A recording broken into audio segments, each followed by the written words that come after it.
2 ആഴ്ച പ്രായമുള്ള കുഞ്ഞുങ്ങൾ പാൽ കുടിച്ച ശേഷം അല്പം പാൽ പുറത്തേക്ക് കളയുന്നത് സ്പിറ്റിംഗ് അപ്പ് സാധാരണയായി കണ്ടുവരുന്ന ഒന്നാണ്. ഇതിനെക്കുറിച്ച് കൂടുതൽ ആശങ്കപ്പെടേണ്ടതില്ലെങ്കിലും അതിന്റെ കാരണങ്ങളും ശ്രദ്ധിക്കേണ്ട കാര്യങ്ങളും താഴെ നൽകുന്നു.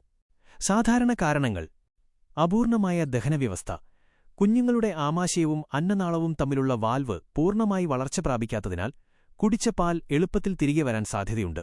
അമിതമായി പാൽ കുടിക്കുന്നത്. കുഞ്ഞിന്റെ വയറിന്റെ ശേഷിയേക്കാൾ കൂടുതൽ പാൽ കുടിക്കുമ്പോൾ അധികമുള്ളത് പുറത്തേക്ക് വരാം. വായു വിഴുങ്ങുന്നത്. പാൽ കുടിക്കുമ്പോൾ കൂടെ വായുവും അകത്തുപോകുന്നത് പാൽ ഛർദ്ദിക്കാൻ കാരണമാകാറുണ്ട്. ഗ്യാസ് കെട്ടിനിൽക്കുന്നത്. പാൽ കുടിച്ച ശേഷം ശരിയായി തട്ടിപ്പൊട്ടിക്കാത്തത് ബേർപ്പിംഗ് ഇതിനൊരു കാരണമാണ്. പരിഹാരമാർഗ്ഗങ്ങൾ: ബേർപ്പിംഗ് തട്ടിപ്പൊട്ടിക്കൽ. ഓരോ തവണ പാൽ കൊടുത്ത ശേഷവും കുഞ്ഞിനെ തോളത്ത് കിടത്തി പതുക്കെ തട്ടി ഗ്യാസ് കളയുക. 15 മുതൽ 20 വരെ മിനിറ്റെങ്കിലും കുഞ്ഞിനെ കുത്തനെ പിടിക്കുന്നത് നല്ലതാണ്. കുറഞ്ഞ അളവിൽ കൂടുതൽ തവണ ഒന്നിച്ച് ഒരുപാട് പാൽ നൽകുന്നതിനു പകരം കുറഞ്ഞ അളവിൽ ഇടയ്ക്കിടെ പാൽ നൽകുക. ശരിയായ പൊസിഷൻ: പാൽ കൊടുക്കുമ്പോൾ കുഞ്ഞിന്റെ തല ശരീരത്തേക്കാൾ അല്പം ഉയർന്നിരിക്കാൻ ശ്രദ്ധിക്കുക. ഉറക്കുമ്പോൾ പാൽ കുടിച്ച ഉടനെ കുഞ്ഞിനെ മലർത്തിക്കിടത്താതെ അല്പസമയം ചരിപ്പിച്ചു കിടത്തുന്നത് വായു പുറത്തുപോകാൻ സഹായിക്കും. ഡോക്ടറെ കാണേണ്ട സാഹചര്യങ്ങൾ: താഴെ പറയുന്ന ലക്ഷണങ്ങളുണ്ടെങ്കിൽ ഒരു പീഡിയാട്രീഷ്യന്റെ സഹായം തേടുക. 1. പാൽ ശക്തിയായി ദൂരേക്ക് തെറിച്ചുപോകുന്നതുപോലെ ഛർദ്ദിക്കുക.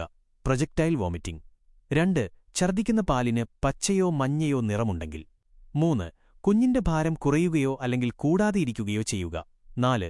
കുഞ്ഞ് അമിതമായി കരയുകയും അസ്വസ്ഥത കാണിക്കുകയും ചെയ്യുക. 5. മൂത്രത്തിന്റെ അളവ് കുറയുക.